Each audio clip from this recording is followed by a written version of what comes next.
नमस्कार मित्रों, माता रानी की जय हो। स्वागत है आपका हमारे YouTube चैनल पर।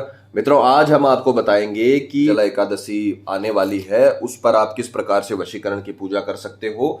तो चलिए शुरू करते हैं। पर ध्यान रहे, मांस मदिरा का सेवन करके आपको विधि नहीं करनी है। और अगर आप विधि करने में असमर्थ हैं और वशीकरण आश्रम से करवाना चाहते हैं तो हमें बेझिझक संपर्क करें, आपकी पूरी सहायता की जाएगी। हमारे संपर्क सूत्र आपकी स्क्रीन पर चल रहे हैं।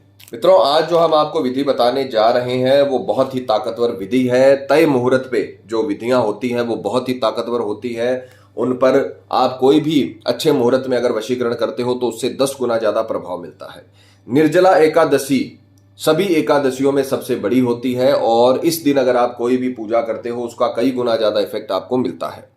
तो आप इस दिन अगर वशीकरण की पूजा करते हो, वशीकरण का तंत्र मंत्र करते हो तो बेहद ताकतवर वशीकरण होता है। उसी का आज बहुत ही सुंदर उपाय आपको बताया जाएगा, बहुत ही आसान उपाय आपको बताया जाएगा, जिससे आपका प्रेमी पूरी तरीके से आपके वश में हो जाएगा और जीवन भर के लिए आपका गुलाम हो जाएगा।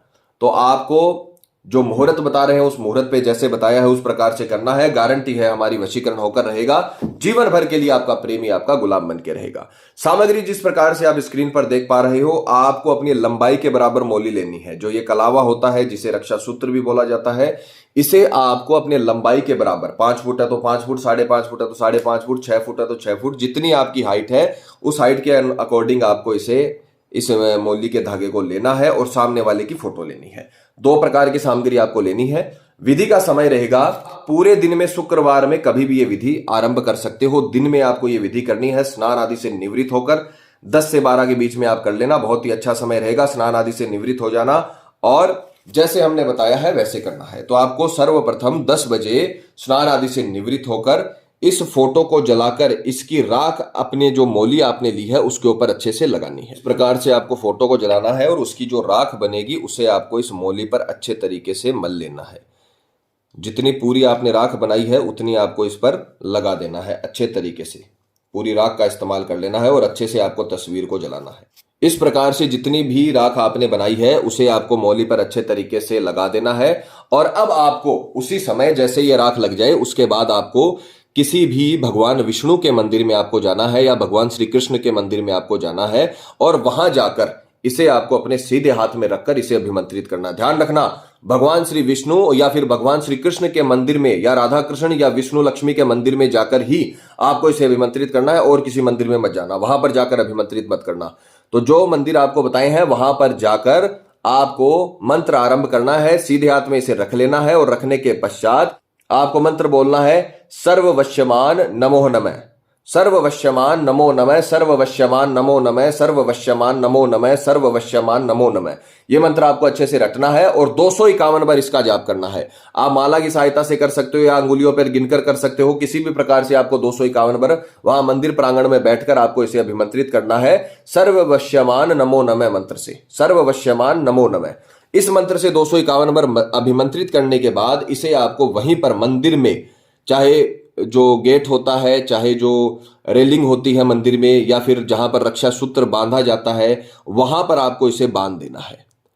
सुबह आपको इतना ही करना है। 10 बजे आपको इसे तैयार करना है। फिर भगवान श्री हरि विष्णु या फिर भगवान कृष्ण के मंदिर में जाकर वहां इसे सर्ववश्यमान नमो नमः मंत्र से 251 बार अभिमंत्रित करके आपको इसे वहां पर मंदिर प्रांगण में बांध देना है और घर चले आना है।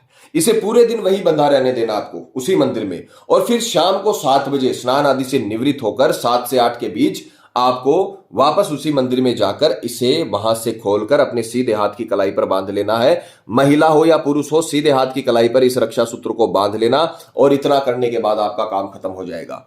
एकादशी, निर्जला एकादशी के दूसरे दिन ही, यानी शुक्रवार को आपने ये काम किया, शनिवार के दिन ही आपको इसका रिजल्ट मिल जाएगा। बेहद ताकतवर उपाय है। प्रेमी के सामने जाने की आवश्यकता नहीं, बस उसका प्रतिबिंब जलाकर आपको उसके ऊपर तंत्र मंत्र का काम करना है। दूसरे दिन शनिवार शाम तक आपको इसका पूरा रिजल्ट मिल जाएगा। आपका पति पत्नी जो भी आपसे दांपत्य जीवन में अगर गड़बड़ चल रही है, बातचीत नहीं हो रही है, लड़ाई झगड़े हो रहे हैं, डाइवोर्स तक मामला पहुंच गया है, या फिर प्रेमी शादी के लिए मना कर रहा है, धोखा दे रहा है, थर्ड पर्सन का आगमन हो गया है, या घर वालों की वजह से शादी नहीं हो रही है, तो आप ये विधि कर लीजिए। हमारी गारंटी है शनिवार के दिन आपका प्रेमी आपके आगे नतमस्तक हो जाएगा, आपके प्यार का गुलाम हो जाएगा। जिस प्रकार से आप तड़पते हो उसके लिए उससे कई गुना ज्यादा वो आपके लिए तड़पने लगेगा, क्योंकि ये आपने जो वशीकरण किया है ये उसे पाने के लिए किया है। आपने सच्चाई के साथ वशीकरण किया है और सच्चा प्यार पाने के लिए आपने तंत्र मंत्र किया है, तो उसे आपके पास आना ही पड़ेगा। आप ये विधि पूरे मन से करिए, आपका प्रेमी आपका जीवन साथी बन जाएगा, और अगर जीवन साथी से आपका मन मुटाव चल रहा है तो वो हमेशा के लिए आपका प्रेमी बन जाएगा। माता रानी आपको जरूर सफल करेंगी। मित्रों, विधि को लेकर आपके मन में कोई सवाल है या आपसे कोई गलती हो गई है या फिर आप ये विधि आश्रम से करवाना चाहते हैं तो हमें बेझिझक संपर्क करें, आपकी पूरी सहायता की जाएगी। हमारे संपर्क सूत्र आपकी स्क्रीन पर चल रहे हैं। इसी के साथ जय माता दी मित्रों, हमारे YouTube चैनल को सब्सक्राइब करने के लिए स्क्रीन पर चल रही ज्योतिष से बदले जीवन की पिक्चर को प्रेस करें। आप हमेशा के लिए हमारे साथ जुड़ जाएंगे। जय माता रानी।